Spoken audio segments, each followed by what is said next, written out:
All right, we're going to welcome onto the show recurring guest, Dale DeMont from the Eat Sleep Fantasy Football Podcast. Welcome on, Dale. Thanks for having me, man. Glad to be back. It's been a while since I come on your show. It certainly has been a little bit of a hiatus. Some good things have happened. Some Yeah, bad man. things have happened. Some, not so good things, and nice. I Yeah. Well, I, I mean, I feel yeah, like I was with you from really early on, and then you kind of forgot about me. it's But true. That's what and happened. I mean, and now football yeah, season ended. yeah, Fantasy exactly. football season ended, and then I was like, I don't care about fantasy anymore. And Yeah, meanwhile, Dale was still doing fantasy football podcasts like 3 times a week, yeah, yeah. which But he does yeah. still do 3 times a week. No, man, I'm really excited to be back on with you, man. It's always a fun time. Yeah, it's good. We appreciate it. So, well, really, one of the things I wanted to talk about on here, and I actually just did my first ever dynasty draft, and actually I did it through a group that I joined. I'm actually in the Eat Sleep Fantasy Facebook group, and there's like 25 different auction and dynasty drafts and millions of drafts going on inside there, just from the people Yeah. inside the little community, which is pretty cool. So I actually hopped in some guy's dynasty league, and so it's just a starter dynasty league. Mhm. Just walk us through kind of what a dynasty league is, because a lot of people play fantasy, but a lot of people are casual fantasy players. Yeah. Dynasty is not necessarily a casual thing. So can you just kind of walk us through kind of what it is? Yeah, man. Like, so Dynasty is just, I always look at it just one step above the redraft league. What most people go into, in their office pools and all that stuff is called redraft. Beyond that is Dynasty. Dynasty is more of a, I guess I would say a year-round sport, year-round game where you're looking into the off season. You're looking at where players may get drafted after the actual NFL draft. You're looking at where they ended up and the repercussions of where they go and the people that are there, the veterans, how their roles are going to change. So it's really a whole year-round season for Dynasty. And that's what makes it exciting for people who don't want the time off in between the season. All the whole summer waiting around. It's really fun, and yeah, it's definitely year-round reading little things here and there. Right. It's fascinating because it's something that I had never done before, obviously. But, for me, and I don't play Madden anymore because I don't even have a game system. My son broke it. But, um, when I played Madden, I always played Dynasty mode because I was like, Yeah. I want to run a team and build a team and kind of, but I was able to like sim through seasons. Yeah, And so, yeah. like, you just go through whenever. And this is totally different where it is a slow play. It's a long, drawn out thing because it doesn't happen right away. But you get to build your own team, starting with the original draft and then trades and all this other stuff. And 5 years from now, you could still have that. You could still be in that same league and still have that same team that you kind of built a vision of. Yeah. And so it's pretty cool for people that are actual not even fantasy fans, but just football fans in general, and would want to put themselves in a GM shoes. That's more of a GM spot than it would be in a redraft league because Sure. you have to think so much more long term, like an actual GM would. Yeah, no, definitely. I'll go back really quick to the video game playing Madden. Isn't it crazy how kids change your video game playing? Oh, I have a PS3, the old PS3 sitting under my TV. I moved into my house like a year and a half ago, and it's still not plugged in from when I moved in. That's how sad that is. Anyways, yeah, I mean, Dynasty, it is. You're playing it like a GM. I mean, I've only been involved in Dynasty leagues for a couple years, so I haven't even seen the the end result of playing the slow game, and that's killing me because redraft is so immediate, right? I mean, you have the waiver wires, you have the trades, and everything interacts with each other almost instant gratification, right? You trade for David Johnson, you're waiting for him to blow up the next game. This is drafting this year, maybe like Rashad Penny, and maybe, he won't really get a shot this year. Maybe next year we'll see how it pans out. Maybe, he doesn't even play for the Seahawks 4 years from now. Who knows? Right. So it's definitely a slower game. You have to have some patience, and that's what's killing me because I'm such a win now guy. Oh yeah. So I mean, I hate when my teams are building for the future. I'm a huge Miami Heat fan. Switching over to basketball, and it's like, Yikes. God, just do something already. Like I don't want to sit here and develop all these rookies. Let's go. Hey, LeBron's a free agent. You never know. Hey, Might come back to You never know. No state income tax. I mean, that it's totally true, and especially in the culture now, is an instant gratification culture. You can get anything at any time, anywhere, and so it is rare to kind of see that play out, which I think is interesting. One other thing about this dynasty league that I'm in is it the super flex as well, and so I had never done a super flex either. So I was like, "What is going on?" So when we drafted, the number one pick was Aaron Rodgers, and I was like, "You idiot! What are you doing?" And then I went back and I thought about it, and I'm like, holy shit, you could start 3 quarterbacks every week. Because for those of you that don't know what a super flex is, you have your regular lineup. This particular league has 2 quarterbacks. So 2 quarterbacks, 2 running backs, 2 wide receivers, a tight end. Then it has 3 flex positions. So it has a wide receiver. Yeah, dude. It has a running back, wide receiver, a wide receiver, tight end, and a running back, wide receiver, tight end, quarterback flex. That's crazy. So you could theoretically start 3 quarterbacks. You could start 5 wide receivers. You could start 4 running backs. So like there's a whole different way to kind of build your team, but there's a limited number of quarterbacks that will do anything. So like you need to draft some good quarterbacks because you have to start at least 2. Right. So in a 12-team league, that's 24 guys. And then when you take into account the other quarterbacks, well, there ain't 36 starting quarterbacks in the NFL. So like, you got to pick up a third guy, or you have to at least draft a second guy before you miss out on, because someone already drafted 3. So, it's definitely a challenge. And it's something that for me personally, I kind of screwed up because I'd never done it before. And I was like, oh shit, I didn't even realize that I needed those. And, it's just the way it goes. But, did you, you cut out a little bit on me, but how many quarterbacks did you end up with on your roster? So I ended up with 3, okay, but it really kind of only is 2 because I drafted Josh Rosen as my second quarterback. I have Cousins, Josh Rosen, and then I drafted in kind of a panic move in the second to last round. I drafted Sam Bradford just because he was the only quarterback left. And I was like, well, that way at least I definitely have a starting quarterback because one of them has to start for Arizona. Right. So if Rosen doesn't start right away, at least I have, what's his face until Bradford until he takes over, until Bradford gets injured. I mean, dealing with the super flex league like this, I mean, you got to look at guys like Lamar Jackson, the quarterback out of and for playing for the Ravens now. Yeah, Joe Flacco's not going to be there forever. Who knows if he's even going to finish the season as a starting quarterback, as kind of bad as Joe Flacco's played. Right. So yeah, I mean, it's one step further, like what we're talking about.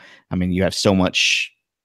Lamar Jackson, I don't think is even draftable in redraft leagues in your common league, but in a league like this, it's guys like him and Josh Rosen, you have to pick up.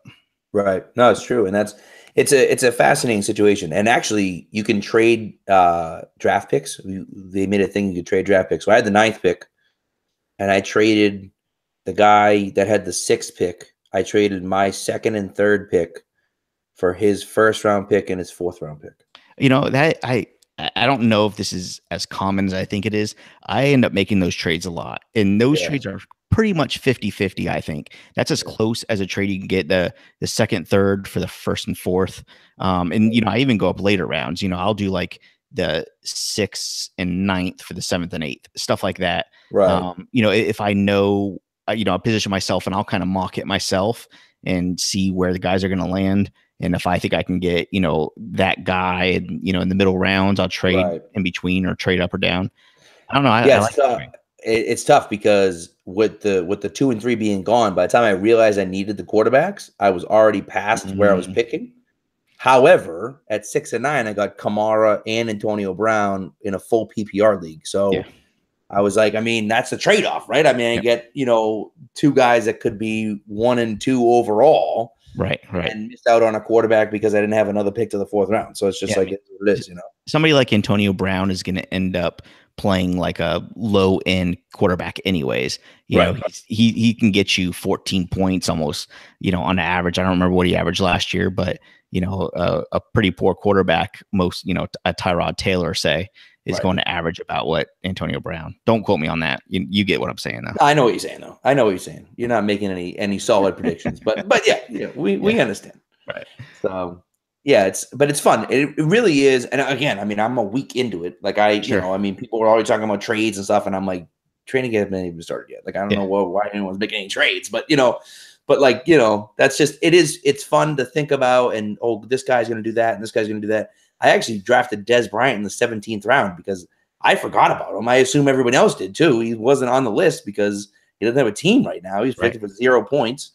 And so I was like, well, I mean, he's going to get picked up by somebody probably. So I'm like, what the hell? That late? Might as well, you know? Yeah, I mean, take the – and so in dynasty leagues too, they usually have a little bit of a longer draft. A lot of them are 20-plus rounds. So you're diving really deep. And then next year, you know, you're drafting a lot of rookies. And depending on how your league is set up, you know, maybe it's a rookie-only draft. Maybe everybody throws, you know, 5 players back in the pool and things like that. So, you know, you got to start looking forward to that. It's really hard for me to start trading picks like a year or two out too. Yeah, too much. When I'm getting offered like a 2020 pick, it's like I can't even think that far ahead. Well, that's the tough thing too, is that, like, you know, for you, it's one of those things where it's interesting because you're obviously not the actual GM, right? Yeah. You're not the coach. So you can't, like, you don't control how well these guys play or what they do. So it's like to risk something in the future. Like, I'm one of those guys where, like, when I played Madden and I played, you know, anytime I played Madden, I was like, all right, I can trade picks 2 years from now. That doesn't even exist as far as I'm concerned. I'll trade all those picks away and get something else.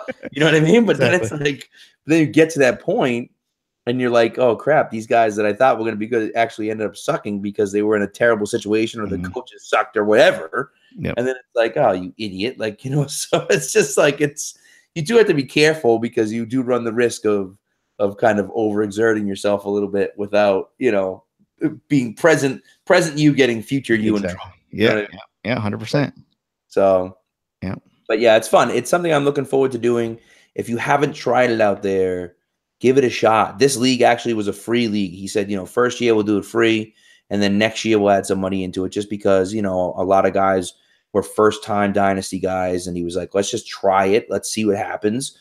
And then, you know, and then we'll go from there. And, you know, and he's going to keep the league going because there's at least like 7 or 8 of us that are, you know, well committed to what's going on. And the rest of the guys seem like they are too. So, like, you know, it's going to continue, but at least for now, it's like I didn't have to give up $50 to do something I had no idea what I was doing. You know what I mean? That's a gift and a curse too, you know, because if you have 12 teams in there, you should expect a couple guys to drop. Just either they don't like it or they didn't draft a good team and they have nothing, you know, it's like, why would they come back? You know, they're not losing money. So so it's true. Yeah. But one thing I would suggest, especially in a startup, you know, start looking at the hype and the stories coming out of camp. And I mean, pretty much every rookie is being hyped up. And every time a story like that comes up, send it to your league and say, hey, I have them, you know, for sure. You know, if it's a good idea. You know, a lot of these teams, you know, a rookie running back, say, I don't know, Ronald Jones, you know, they're going to say he's impressing in camp. They're not going to say, hey, we drafted this rookie and he seems like a complete bust. Right. You know, I mean, yeah, you're going to have positive reports. He's going to break off a big play. I mean, they're all professional, you know, world-class athletes. They're going to break open a big play and, you know, they're going to have a one-handed catch or something and capitalize off that stuff out of those stories. Right. Well, they've already been talking about it around here. Sony Michel, you know, he's making people miss all over the place. I'm like, he's wearing shorts. What are you talking about? And he's playing the Pats defense. Right. Oh, that's just rude. Sorry. I'm a Dolphins fan. If for those listening that don't know, so yes, Dale lives in the great state of Florida, and is a Dolphins fan. Yeah. And I tell you what, I think the Patriots defense, you know, can be good this year. I really do think so. They added some pieces. The biggest piece being Hightower, who was out. The whole defense changes when he's in as opposed to when he's out. If he can stay healthy, then they added McCourty. They added some playmakers. This kid, Duke Dawson, looks to be the real deal they drafted. He's, you know, the best cover the best slot cover guy in the draft coming out this year. So we'll see, but I think they could be better than they were last year. So I'm sure you've talked about this on the podcast, but Yeah. how's your O-line looking? I know you lost Nate. Yes. Your left So that's tough. left tackle. Is that right? Kind of important, yeah. Yeah. Important position. Yeah. So we lost the left tackle. They added, geez, I can't remember the guy's name. They made a draft day, Trent Brown. They made a draft day trade with San Francisco. Yeah, that's right. I remember. Yep. Trent Brown, I think, is really sneaky. From San Francisco, right? Yeah. Yeah, he's injury issues for sure. Yes. But beyond that, I think he's a pretty good player, and he's a difference maker if he could stay on the field. He's like 7'5", 895 pounds. I mean, the guy is one of the biggest humans I've ever seen in my entire life. Big Show playing football, right? He's a monster.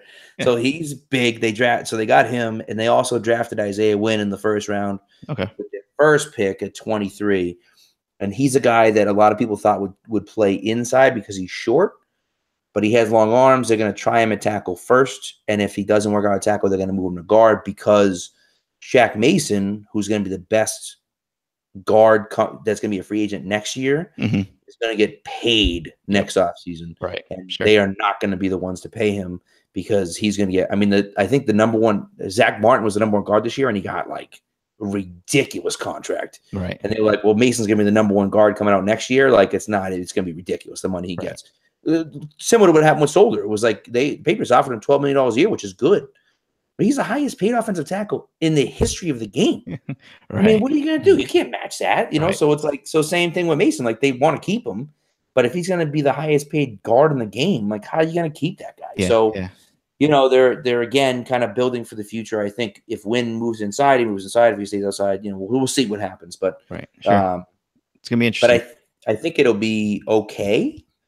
It's tough because there's so many moving pieces that you just don't know how any of those guys look at left tackle. Trent Brown even was a right tackle. So if he moves to left, if Cannon moves to left, if Wynn plays left, we don't even know who's going to play left tackle yet. So that's kind of an important spot. So we'll see what happens. But I'm looking forward to next month when they're not going to cancel any practices and Brady's going to be there every day and Gronk's going to be there every day and we could talk about real things like, you know, what rookie looked good in practice today. You know what I mean? Right, so as opposed to exactly. Yeah, I'd say I'm trying to kind of getting in the process of writing up this article on off-season hype, and it's a big deal in fantasy football. I mean, every little story comes out, and anybody playing fantasy football, I highly suggest downloading either PlayerLine app or SleeperBot app. You get up to date instant notifications on little things, little hype news stories and stuff like that from beat reporters. And, you get something every day. Somebody looks really good at camp and nobody, right now, nobody's disappointing. It seems like so. Right. Well, of course. I mean, before they put the pads on, right. Everyone looks good, and but at the same time, some of those guys, they pop and then that's how they get there. I mean, that's Malcolm Butler. I mean, that's the story of Malcolm Butler. You know what I mean? Like that's how he got there. So, you don't know what could happen. Those hype guys could end up being, superstars. I mean, look what's happened in the rookies. And we're going to talk about rookies in just a second. I mean, look what's happened the last few years with Kamara last year and Zeke Elliott the year before that. And these rookie and even David Johnson the year before that, later in the year, he won people championships. Yep. He wasn't even drafted. Right. And so it's like, it's one of those things that you just don't know what it looks like until we get there. And these guys that are rookies end up producing, sometimes more than the veterans that it looks like are going to be good. I hate to be the guy like, what have you done for me lately type thing, but these, the running back game is changing a lot. And, just like what we're seeing, say, in the NBA, these tall 6'9", 7 footers, shooting threes, we're kind of seeing the same thing in running backs a little bit in the recent years, at least. I don't know if it's going to be a trend, but we're seeing a lot of young running backs make an immediate impact that we haven't seen in a long time. We've seen Adrian Peterson do awesome things his rookie year, and we had like kind of a lull and everybody's like, okay, running backs take, they need to learn, they need to figure out the plays. They need to learn the game speed. And now it seems like, with Zeke and, Todd Gurley did well in his rookie year, Kareem Hunt, Alvin Kamara, Leonard Fournette, Dalvin Cook, Christian McCaffrey. I mean, I'm just going down the list of like my top 15 basically, and I can list all these running backs that made an immediate impact. So now we have the big question is this going to continue? Are we looking at, Saquon Barkley, even Naheem Hines, for the Colts, he's kind of under the radar. Right. There's a lot of really good running backs out there, and it's like, what should we expect? And we're going to see either a flood of talent or a few busts, but there's really good players. There's really good running backs this year. I'm excited to watch see how it plays out. Well, what's interesting, and one of them that I want to talk about is Darius Geis. I think he's an interesting guy to me because I just don't know where he's going to be. I mean, they have P. Ryan, they have Rob Kelly, but they drafted Geis in the second round, right? Second and third round. But like he's like, I mean, obviously Chris Thompson's there, so he's mostly a PPR guy. Yep. So he's going to be kind of that first and second down back, which is kind of what he is anyways. Exactly. But I don't know. So maybe that limits. I mean, he's a guy, I might stay away from because I think maybe that limits him. Because realistically, I mean, those are the types of guys that do well. I mean, if you look at the last few years, I mean, obviously other than Fournette, but Fournette doesn't come off the field. Yeah. He may not catch a lot of passes, but he's on the field every single play, whereas, Geis will not be. Yeah, I mean, Chris Thompson, let's get this straight. Chris Thompson is a running back to own in Washington. Darius Geis is not too far behind. I'm not worried about Kelly or P. Ryan. Darius Geis is going to be ahead of those two by midseason, I'd say at least, maybe even earlier. Now, the problem is Washington didn't run the ball a ton last year, and so is that going to change? Geis is a big bruiser. He will definitely, I think he can steal goal line work to begin with and move up from there. Alex Smith can produce really good running backs as well. I mean, we saw what he did last year with Kareem Hunt. Right. I mean, he dumps down a lot, which helps, the pass catching, of course. And that's why I have Chris Thompson ranked so high because of Alex Smith. But I think that, Darius Geis, he can catch the ball. He's not a horrible pass catcher. He didn't do it a ton, but he's not bad at it. So he can be productive. I'm excited. Darius Geis is my second ranked rookie running back this year. Nice. I'm assuming he has Saquon number one. I would imagine. I do. Yep. Right. Because he just comes in. I mean, he's the type of guy where you feel like he's going to play every snap for the Giants next year. Like just, I mean, you draft a guy number 2 overall when you have a strong need at quarterback. I think a strong future need at quarterback, and clearly they believe in him quite a bit. Yeah, we talked about Nate Solder a little bit, right? I mean, he moved over and filling that gap in the O line. On top of that, they added Will Hernandez on the offensive line at left guard. So Saquon Barkley he's primed to have a really, really good rookie season. I don't see how he's not. He's a late first round pick, early second round pick in pretty much every format. Right. I mean, the thing is that even if he sucks, not that he sucks, but even if he doesn't do well, he's going to get so many opportunities that it's just like he's going to fall into 1,000 yards just because they're going to give him the ball 300 times. It's just like, Melvin Gordon. Melvin Gordon is such low yards per carry, but he just gets opportunity, and he scores when they're close. And Saquon Barkley, I mean, if you've seen the pictures of him, he's jacked. I mean, he is huge too. He looks like a seasoned NFL player. So I'm excited to see Saquon Barkley. That's a no-brainer. Yeah. Okay. That's what I figured, but it's interesting that, there's a lot of talk about Royce Freeman from, Denver and Michel from the Patriots, which by the way, I understand the Patriots drafted Sony Michel in the first round, and I'd love to see Sony Michel do really well and be a great running back. There is no flipping chance that I am drafting him anywhere near the top of the draft or even the middle of the draft. I'll draft him late, but he plays for the Patriots. How the hell could you ever trust a running back that plays for the Patriots? And that's the whole thing, right? I mean, just trusting them to start week to week. Yes. Can he have, look at Mike Gillislee last year, that first game, he had 3 touchdowns or something crazy, right? You can't trust anybody. You still have James White back there, Rex Burkhead. There's just no way you can predict this stuff. At the end of the year, yes, you could have very favorable stats for fantasy at the end of the year, but trusting game to game, right? I'm good. It's crazy, And so, I think those two make the most sense. The wide receivers I think are more interesting. I'd actually like to talk more about the wide receivers. I think Michael Gallup is an interesting one He's seems like at least the number one receiver in Dallas. And I know Dallas doesn't throw a lot to the wide receivers, and that's the whole reason that Dez is pissed and Dez's stock went down so far is because, they just don't throw to wide receivers a ton. But, I think that him being the number one, and again, it's just opportunity. Like seems like he's going to get the most opportunities out of anyone that's a rookie at least. Because even the good players, even the guys like Ridley and who's the other one? Moore got drafted by Carolina, Christian Kirk by Arizona. Those guys aren't going to get the opportunities this guy's going to get because he's the number one receiver. Yeah, no,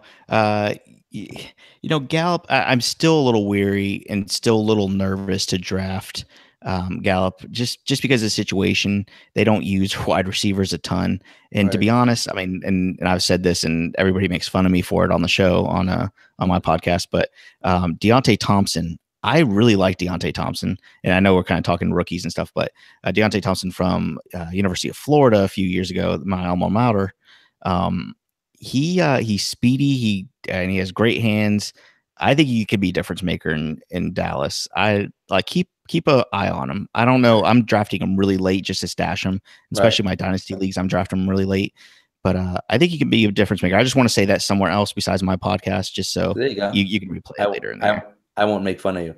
So exactly. unless of course he sucks, and then I'll make fun of you. I'm just saying, look, he's gonna have a couple good games. You'd be like, Deontay Thompson. Oh yeah, Dale talked about Deontay Thompson. Right. Yeah, right. That's gonna happen. I'm telling you. And if not, then you're gonna forget I even mentioned him. So. Exactly. Right. Exactly. Yeah.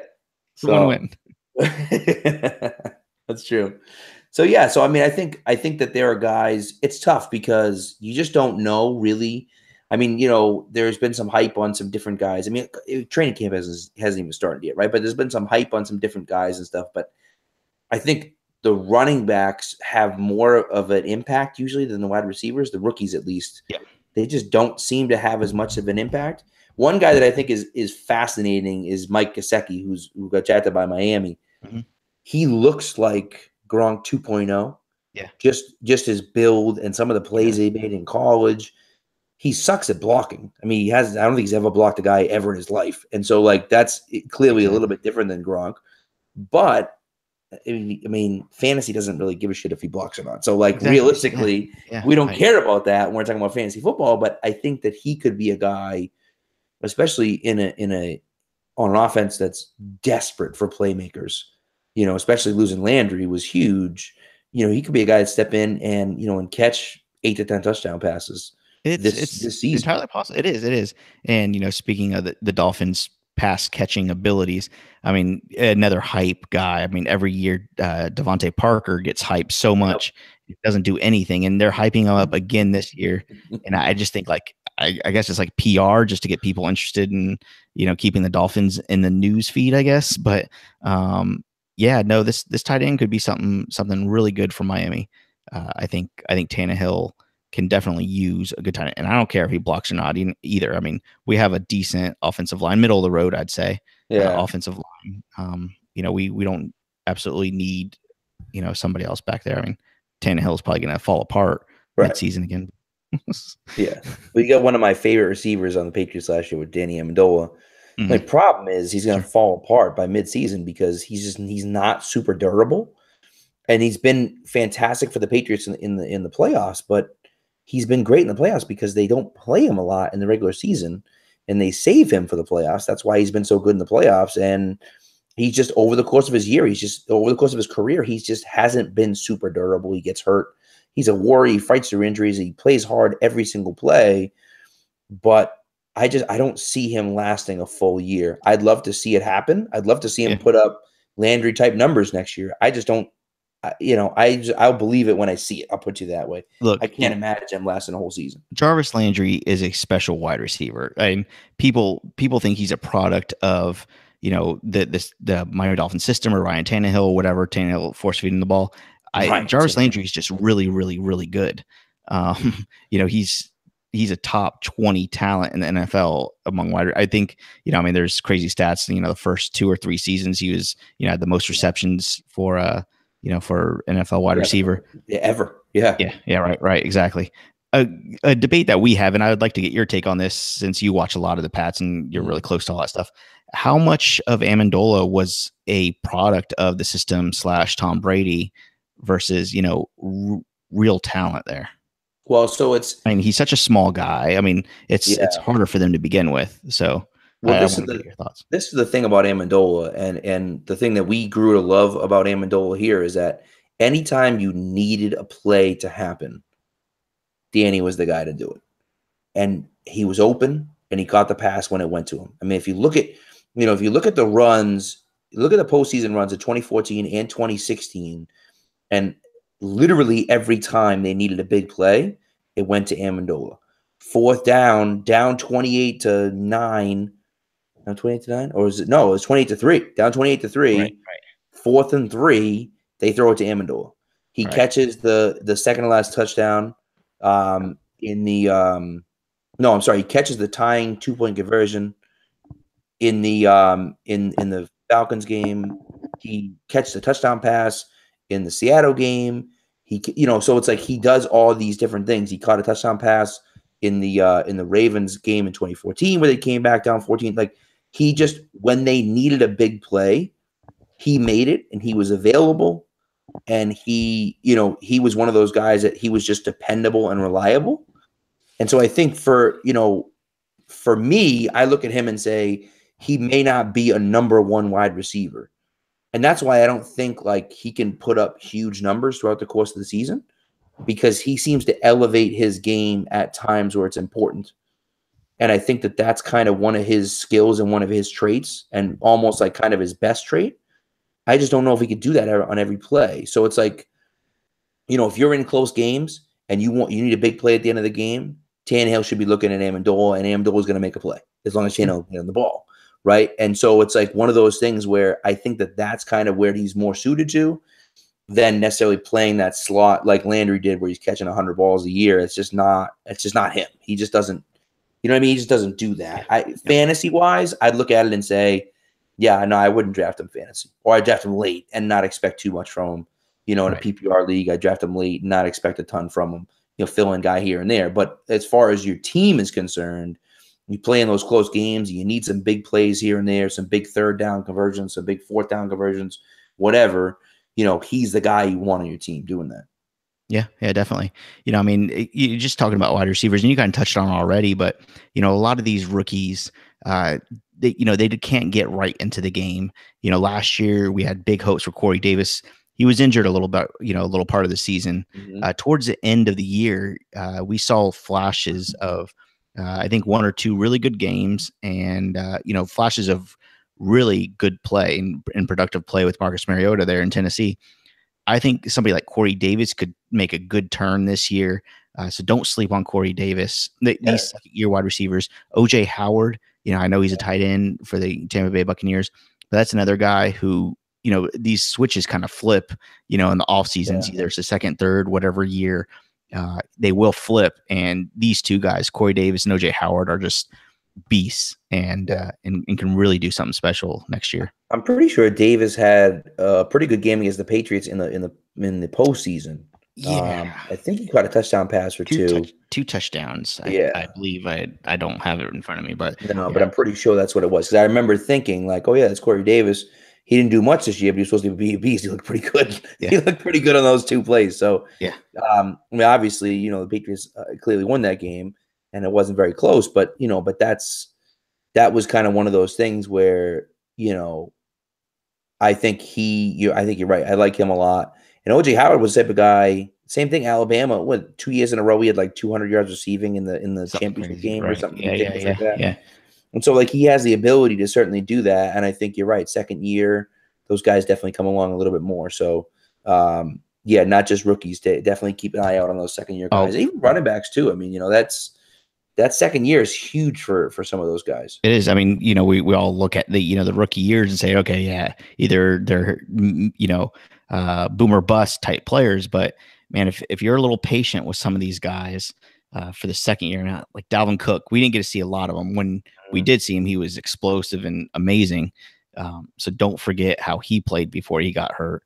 Christian McCaffrey started a little slow, and he's going to be much better this year. Right. Guys like Joe Mixon disappointed a little bit last year for Cincinnati. Give him a chance. I expect him to be a top 15 to 20 running back next year. So especially with Hill gone too. So yep. that helps him, you know? Yeah, for sure. Yeah. That's definitely something to keep an eye on, those guys. So yeah, so that just about wraps it up. But before we go, Dale, I do want to talk about kind of what you guys have going on over at Eat Sleep Fantasy. Obviously, listeners of the show that have listened before, they know you guys. They know your show, and I've been on there a few times with you, and you've been on here a few times with me. Honestly, in my opinion, it's some of the best fantasy work out there. You guys are adding a ton of writers in. You guys are adding people in. Kind of seems like almost like every other week you're adding a different guy in, and this guy's talking about that, and this guy's talking about this, and it's kind of everything is there that you could want. And so just talk a little bit about what you guys are doing. Yeah, man. So we are a fantasy football podcast that try to give you the analysis and the stats and bring a little entertainment with it. A lot of the fantasy football podcasts, they are. I don't know if anybody's tried to listen to them, but a lot of them are just monotone, stat after stat, and we just try to color it up a little bit. We take it serious. We take fantasy football serious the rest of our lives. We make fun of and poke fun of, and don't take it, don't take our lives, too serious, and try to sound as least monotone as possible. But yeah, so we pump out tons of content on our website, eatsleepfantasy.com. On top of that, we have membership platforms. We're calling it the most interactive and unique membership platform in fantasy football. So we have tiers just for priority questions and answers, all the way to draft kits. With our draft kit, you get like t-shirts and all kinds of good stuff, videos, and you go all the way up to, we can basically give you a individualized podcast just for your league draft. So we'll break down your draft in a half-hour episode, for all your league mates to hear. So that's been kind of fun. I got a lot of interest in that. Breaking down post-draft, the good picks, the bad picks, the value picks, all that good stuff. So it's been fun developing all this stuff. It's our first year really diving into this membership platform. So we're excited about it.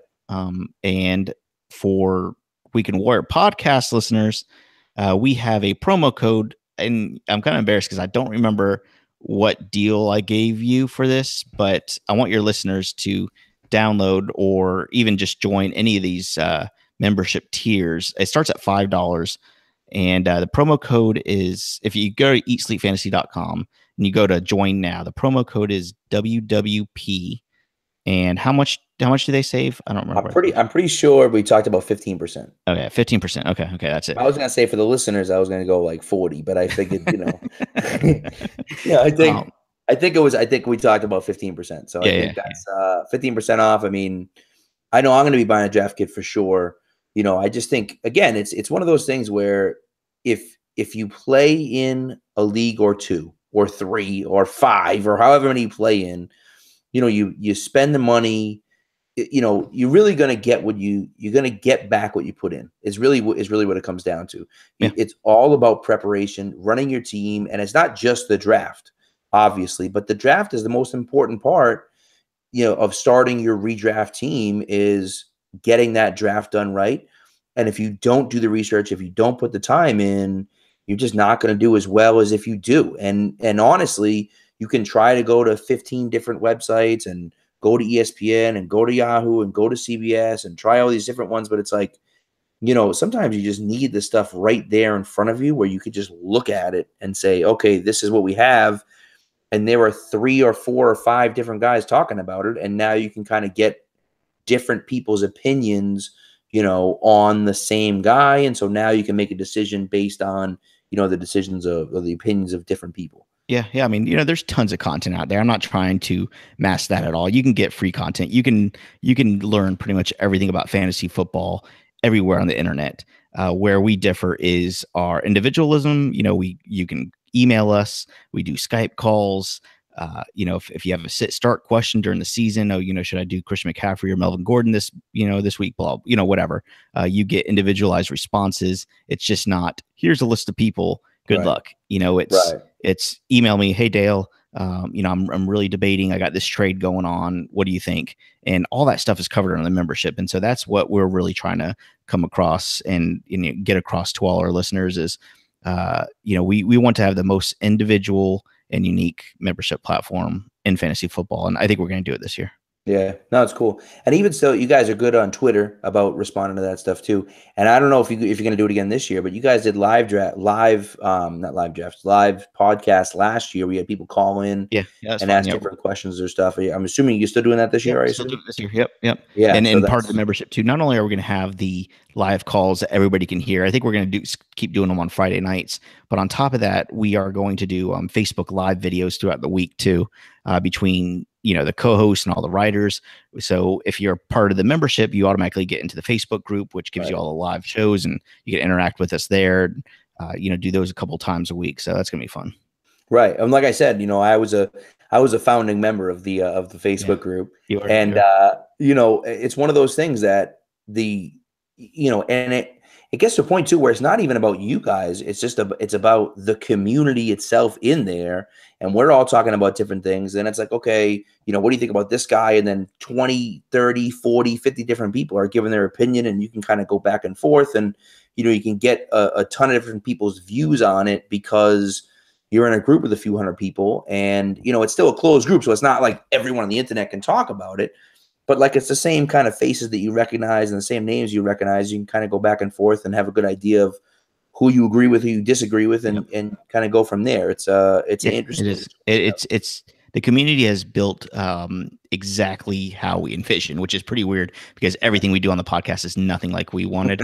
But yeah, the Facebook group is coming around really nicely. We have like 250 people in it now or so, and everybody's really interactive with each other, which is awesome. Pretty much no fights yet. Nobody's really gotten pissy with each other, so that's good. I haven't kicked anybody out, but it's still young. So it's fun. If anybody has any questions about it too, email us, find us on Twitter or whatever, and we'll get back to you. Yeah, no, it's definitely cool. So do that, and like Dale said, if you go on Eat Sleep Fantasy, buy any of the levels. Doesn't matter what the level is. Any of the levels. Promo code WWP, 15% off. And then, then you go from there and you get all the content you need. You can contact them back and forth. Contact me back. I mean, contact me if you want. I'm no expert, but I'll give you my opinion. What the hell, There you go. So, right, man. Thanks, Dale. I appreciate you coming on. Thanks very much. Awesome. It's awesome being on here. You got to have me on more because, once a year, I feel a little left out. Oh, no. We'll be on for sure. I mean, I'm going to hold you to that. You'll be on. Anytime, buddy. We'll do another kind of, kind of draft preview. I think I did a draft preview last year, so maybe I'll drag a few more Eat Sleep Fantasy guys on for that. That might be fun, and then awesome. Let's do it. Maybe we'll do a few during the season too. So sounds good, man. Thanks for having me. Yeah, Dale. Have a great night. All right. All right, buddy. Later. All right. Bye.